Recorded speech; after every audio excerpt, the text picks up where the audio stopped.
గణేశాయ నమః, గాయత్రీదేవి నమః. ముందుగా ప్రేక్షక వీక్షణ మహాశీలందరికీ కూడా నమస్కారం. ఎంత గొప్పవాడికైనా సరే ఈ చిన్న బలహీనత ఉంటుంది. ఏమిటా బలహీనత? ఆ బలహీనత త్యజిస్తే ఎంత గొప్పవాడవుతాడు. అలాగే భర్త ఉన్న స్త్రీలు ఎటువంటి స్త్రీలను ద్వేషిస్తారు అనే విషయాన్ని, అలాగే ఒకవేళ భర్త లేనటువంటి స్త్రీలు ఉన్నారనుకోండి ఎటువంటి స్త్రీలను వాళ్ళు ద్వేషిస్తారనే విషయాన్ని, అలాగే విద్య, స్త్రీ, పంట, సైన్యం ఇవి నష్టపోవడానికి గల కారణాలేంటి, ఈ నాలుగు ఎందువల్ల నష్టపోతాయి అనే విషయాన్ని మనకి చాణక్యుడు ఏ రకంగా చెప్పాడు అనే విషయాన్ని ఇప్పుడు మనం తెలుసుకునే ప్రయత్నం చేద్దాం. ఇప్పుడు చెప్పేటటువంటి ఒక్కొక్క శ్లోకం కూడా ఒక్కొక్క అద్భుతమైనటువంటి వజ్రాల గని లాంటి శ్లోకాలు. ఈ విషయాన్ని మాత్రం ఖచ్చితంగా గుర్తుపెట్టుకోండి. చాణక్యుడు చాలా గొప్పగా చెప్పాడు ఈ శ్లోకాలని. అయితే ఏమిటయ్యా అవి అంటే కనుక, నిస్పృహో నాధికారి స్యాత్, నాకామి మందన ప్రియ, నావిదగ్ధ ప్రియం బ్రూయాత్, స్ఫుటవక్త నవంచక. అంటే దీని అర్థం ఏంటి అంటే కనుక, ప్రతి అధికారి ఎప్పుడో ఒకప్పుడు ఎలా ఒకలాగా అవినీతికి లోనయ్యే అవకాశం ఖచ్చితంగా ఉంటుంది. అంటే సాధారణంగా మనకి నిజమైనటువంటి నిక్కచ్చైనటువంటి ధర్మాత్ములైనటువంటి అధికారులు ఉంటారు, లంచం తీసుకోకుండా ఉద్యోగం చేసే ప్రభుత్వ అధికారులు. కాకపోతే ప్రస్తుత కాలంలో ఈ గుణాలు తగ్గిపోతూ వస్తున్నాయి. సాధారణంగా లంచం తీసుకొని అధికారం ఉంటాడా అనే అనుమానం కూడా చాలామందికి ఉంది. కాబట్టి ఎక్కడో ఒక, కానీ ఎంతో గొప్ప అధికారైనా, చాలా ధర్మాత్ముడైనా, అసలు నిజంగా లంచం జీవితంలో బుచ్చుకోకూడదు, నేను ఒక్కసారి కూడా నా జీవితంలో ఈ పరిస్థితి నేను దాటకూడదు, నేను పెట్టుకున్నటువంటి ఏదైతే నియమం ఉందో తప్పకూడదు అని ఏ అధికారి అయితే అనుకుంటాడో అలాంటి అధికారి కూడా ఏదో ఒక సమయంలో అవినీతికి లోనై తీరుతాడు. ఈ ప్రపంచంలో అవినీతికి లోనవ్వనటువంటి అధికారి అనేవాడు ఉండడు అని ఖచ్చితంగా చాణక్యుడు చెప్తున్నాడు. అయితే ఈ విషయాన్ని మనం పబ్లిక్లో చెప్తే ఒప్పుకుంటారా, లేకపోతే ఈ విషయాన్ని ఎంత గొప్పవాడైనా సరే ఒప్పుకుంటాడా అంటే కనుక ఒప్పుకోరు. అయితే కరప్ట్ అయిపోయినటువంటి అధికారులు ఉన్నారనుకోండి, ఇవన్నీ అసలు వాళ్ళకి పెద్ద సబ్జెక్టే కాదు ఇది. కానీ నిజాయితీ పరులు ఎవరైతే ఉంటారో అవినీతికి లోనకుండా వాళ్ళు అవును అయి ఉండొచ్చు, కానీ నా ప్రాణం పోయినా సరే నేను అవినీతికి లోనవును అనుకున్నవాడు కూడా ఒక్కొక్కసారి పరిస్థితుల ప్రభావం చేత, అంటే ఆ సమయంలో అది ఆ అవినీతి చేయకపోతే వాళ్ళ పిల్లల ప్రాణాలకో, లేకపోతే ఇంకో దానికో, తన ప్రాణానికో, దేనికో ముప్పు రావచ్చు. లేకపోతే ఆ అవినీతి చెయ్యకపోతే ఉద్యోగం పోవచ్చు, లేకపోతే అవినీతి చేయకపోతే పై అధికారు ఏదో రకంగా హింసించవచ్చు, లేకపోతే ట్రాన్స్ఫర్ చేయవచ్చు. ఏవో ఒక కారణాలు ఉండవన్న కారణం చేత అయినా సరే, అంటే తనకి ఇష్టం లేకపోయినా కూడా అధికారి ఏదో ఒక సమయంలో అవినీతి చేయవలసి వస్తుంది. కాబట్టి అవినీతి చేయకుండా ఉండే అధికారికి అవకాశం లేకుండా ఉండే పరిస్థితులు జీవితంలో ఉండవు. ఏదో ఒక సమయంలో ఖచ్చితంగా అవినీతికి లోనై తీరతాడు అని స్పష్టంగా మనకి చాణక్యుడు చెప్తున్నాడు. అయితే ఈ విషయం పబ్లిక్లో జనాలు ఒప్పుకుంటారా అనే విషయాన్ని మాత్రం మనం ఖచ్చితంగా చెప్పడానికి వీల్లేదు. ఏం చేద్దారంటే కనుక అందరూ కూడా ఎవరికి దొరకనంతసేపు కూడా దొరలే, కానీ ఎవరి అంతరాత్మ వాళ్ళకే తెలియాలి ఏ సమయంలో తప్పు చేశారు. కాకపోతే ఇక్కడ చాణక్యుడు చెప్పేది ఏంటంటే పరిస్థితులు అలా చేస్తాయి అని చెప్తున్నాడు. ఏదో ఒక సమయంలో అవినీతికి లోనయ్యేలా పరిస్థితులు చేస్తాయి ఇన్ని సంవత్సరాల జీవితంలో. ఎందుకంటే ఒకసారి ఉద్యోగం వచ్చాక 30 ఏళ్ళు 40 ఏళ్ళు ఉద్యోగం చేస్తారు. 40 ఏళ్ళు పై అధికారులు అందరూ ఒకేలా ఉంటారా? ఒకసారి ఒక 5 ఏళ్ళు అధికారం మారచ్చు, 6 ఏళ్ళకు అధికారం మారచ్చు, ఆ సంవత్సరానికి ఒకటి మారచ్చు, ఎవడో ఒకటి మనల్ని ఇబ్బంది పెట్టచ్చు. మనకి 40 ఏళ్ళు ఒకే పరిస్థితులు ఉంటాయా? ఒక్కోసారి గడ్డుగాలం రావచ్చు, కుటుంబంలో పెద్ద సమస్య రావచ్చు. నిజాయితీగా ఉండే మనిషి కూడా ఇంట్లో సమస్యను బట్టి, ఇంట్లో ప్రాణాపాయ పరిస్థితులు బట్టి అవినీతికి లోనవ్వచ్చు. కాబట్టి జీవితంలో ఇంత వయస్సులో ఏదో ఒక సమయంలో అవినీతికి లోనవ్వడం ఖాయం అని చెప్తున్నాడు. అలాగే ఇంకా విషయం చెప్పాడు, అందంగా అలవాటు, అంటే అందంగా తయారయ్యే అలవాటు ఉన్నటువంటి ప్రతి వ్యక్తి కూడా కాముకుడే ఉంటాడు. అంటే మేకప్లు వేసుకుంటూ ఉండడం, అస్తమాటు దూకుంటూ ఉండడం, అస్తమాటు మొహాలు కడుక్కుంటూ ఉండడం, బ్యూటీ పార్లర్లకు వెళుతూ ఉండడం, లేకపోతే అందానికి ఎక్కువగా ప్రాముఖ్యతనిస్తూ ఉండడం, అందం గురించి మాట్లాడుతూ ఉండడం, ఇలా చేసేవాళ్ళు ఉన్నారనుకోండి, అది స్త్రీ అయినా పురుషుడైనా సరే వాళ్ళకి కామపరమైన కోరికలు ఎక్కువగా ఉంటాయని మనం ఖచ్చితంగా అర్థం చేసుకోవాలంటే అందం గురించి ఎక్కువగా మాట్లాడుతున్నారంటే వాళ్ళకి కాముకులు అని ఖచ్చితంగా అర్థం చేసుకోవాలి. అలాగే లోకజ్ఞానం ఉన్నటువంటి వాడు ఉన్నాడు అనుకోండి, వాడు ప్రియంగా మాట్లాడతాట, అంటే చాలా జాగ్రత్తగా, అందంగా, ఆచితూచి, అవతల వాడిని నొప్పించకుండా చాలా జాగ్రత్తగా మాట్లాడుతున్నాడు అనుకోండి, వాడికి లోకజ్ఞానం బ్రహ్మాండంగా ఉంది అని మనం అర్థం చేసుకోవచ్చు. అంటే అవతల వాడి మాట తీరుని బట్టి వాడు తెలివైన వాడో తెలియదు కూడా అంచనా వేసేయచ్చు అనమాట. అలాగే ఉన్నట్లుగా మాట్లాడాడు అనుకోండి, వాడు ఎప్పటికీ మోసం చేయడు అని అర్థం చేసుకోవాలి.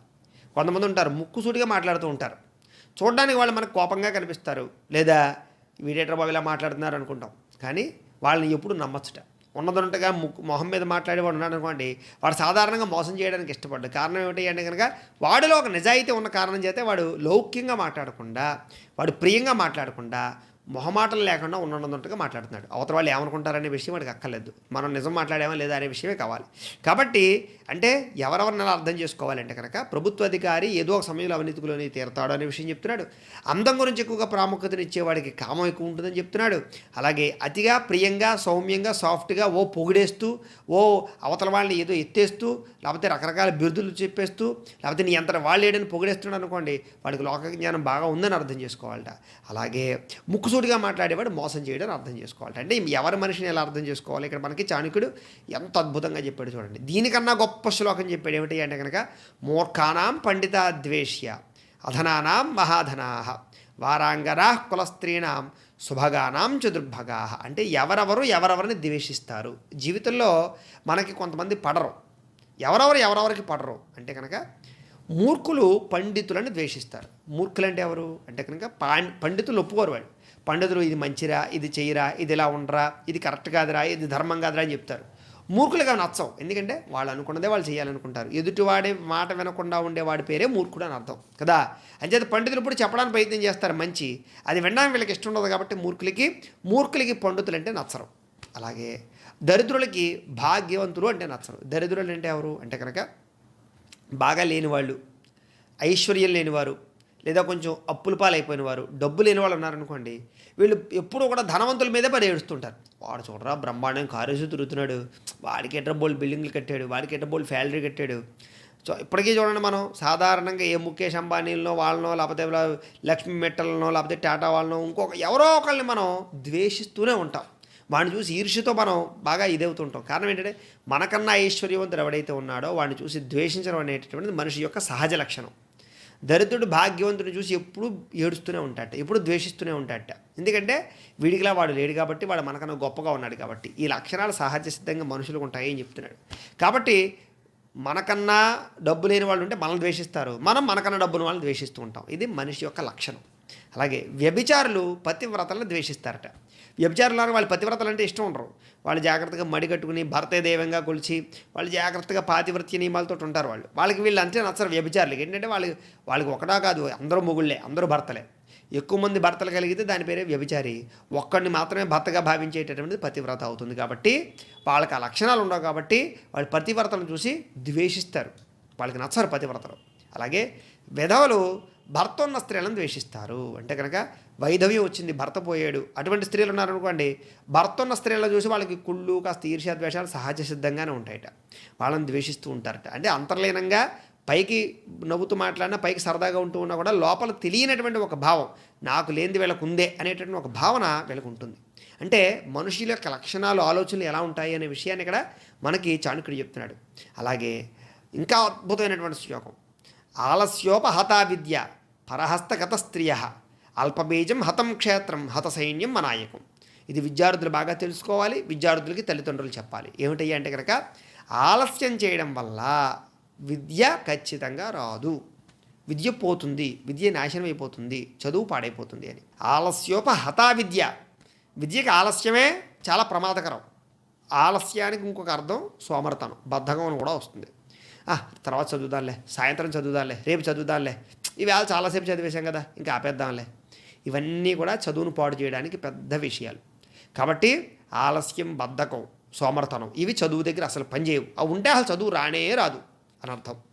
అలాగే ఇతరుల వంచన చేరిన స్త్రీ అంటే 4 రోజులు వాళ్ళు ఎవరో ఇంట్లో ఉండొస్తాను, లేకపోతే మా ఫ్రెండ్ వాళ్ళ ఇంట్లో ఉండొస్తాను, లేకపోతే ఎవరింట్లోకి వెళ్ళి రకరకాలుగా ఉంటాను అనేటటువంటి, అంటే ఎవరింట్లోనైనా సరే స్త్రీ కనుక మామూలుగా ఎక్కువ కాలం నివసించడానికి వెళ్ళినా, ఈ రకమైన ఫ్రెండ్షిప్లో ఉన్న ఆ స్త్రీ తొందరగానే చెడిపోతుంది, పాడైపోతుంది ఖచ్చితంగా.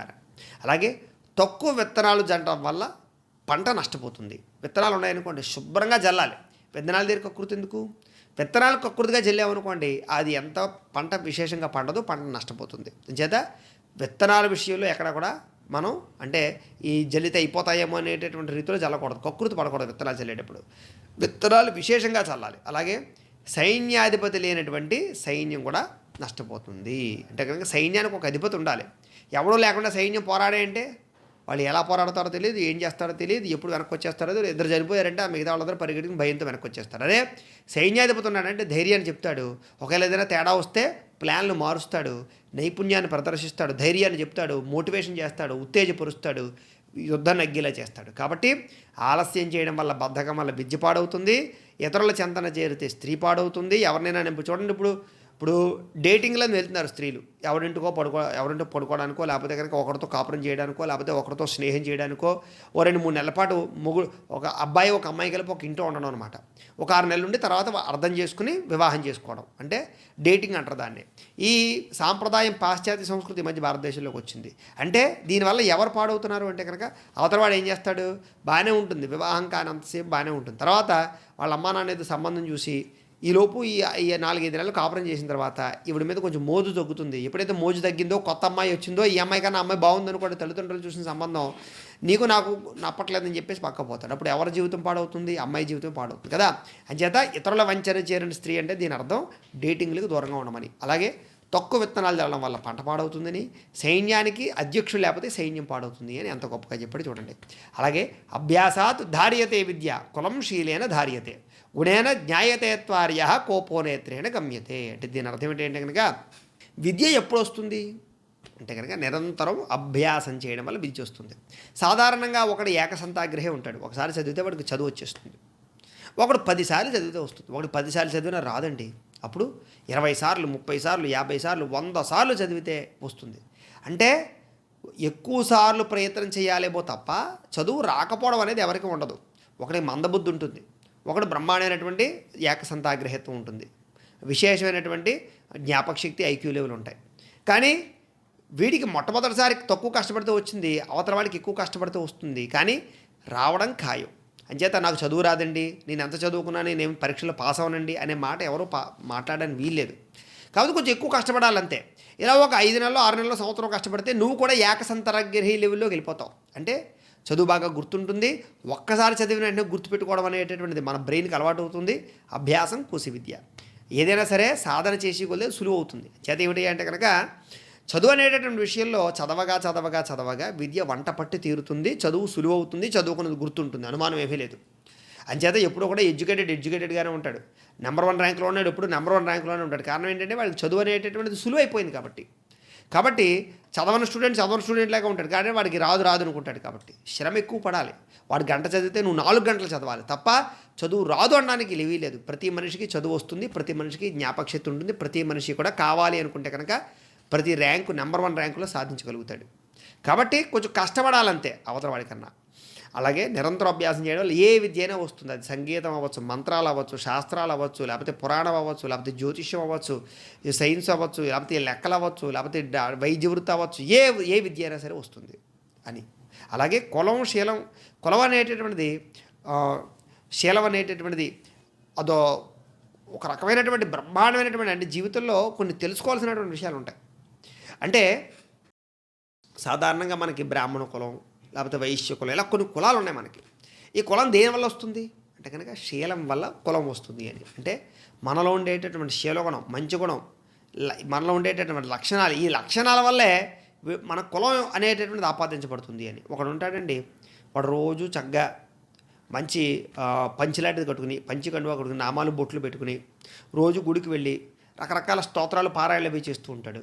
వచ్చిన వాళ్ళందరికీ కూడా ఉపన్యాసాలు కానీ ఇతిహాస పురాణాలు కానీ చెప్తూ ఉంటాడు. అప్పుడు వాడిని మనం ఏమంటాం, ఆయన ఎవరో సాధువులండి, లేకపోతే స్వామీజీ అండి అంటాం. అంటే లేకపోతే మునీశ్వరుడు, లేకపోతే తపోఈశ్వరుడు, లేకపోతే స్వామీజీ, ఏదో రకంగా ఒక గొప్ప వ్యక్తిగా, లేకపోతే పలానా స్వామి అంటాం. అంటే ఒక వ్యక్తి చేసే పనిని బట్టి, వాళ్ళు ఉండే శీలగుణాన్ని బట్టి వాడికి బ్రాహ్మణ స్థాయి, అంటే బ్రాహ్మణి ఎలాగైతే మనం పూజ చేస్తున్నామో అలాగే ఒక స్వామి లెవెల్లో, అంటే ఒక సాధువు లెవెల్లో, ఒక ముని లెవెల్లో, ఒక తపస్సు చేసుకున్నటువంటి తపోపరుడు లెవెల్లో మనం పూజ చేస్తున్నామా లేదా అంటే ఇక్కడ మనలో ఉండేటటువంటి ఈ గుణం అనేటటువంటిది ఎక్కడ వస్తుంది, కులం అనేటటువంటిది ఎక్కడ వస్తుంది అంటే కనుక మనలో శీలగుణం ఉంటే కులం ఆపాదించబడుతుంది అని. అలాగే మనలో సద్గుణాలు ఉండడం వల్ల మనం అవతల వ్యక్తికి ఎలా కనపడతాం అంటే కనుక మనలో ఉండే సద్గుణాలు బట్టే అవతల వ్యక్తికి మనం గొప్పగా కనపడతాం. అదే మనలో గుణాలు సరిగ్గా లేవనుకోండి, అవతల వ్యక్తికి మనం దుర్మార్గుల్లా కనపడతాం. కాబట్టి ఈ గుణాలు అనేటటువంటిది చాలా ముఖ్యం అనే విషయాన్ని మనకి ఇక్కడ చాణక్యుడు చెప్పినాడు. ఇంకా ఇలాంటి అద్భుతమైన విషయాలు చెప్పాడు. అవన్నీ మనం తదుపరి వీడియోలో తెలుసుకునే ప్రయత్నం చేద్దాం. గోబ్రాహ్మణేభ్యః శుభమస్తు నిత్యం. లోకాః సమస్తాః సుఖినో భవంతు. స్వస్తి.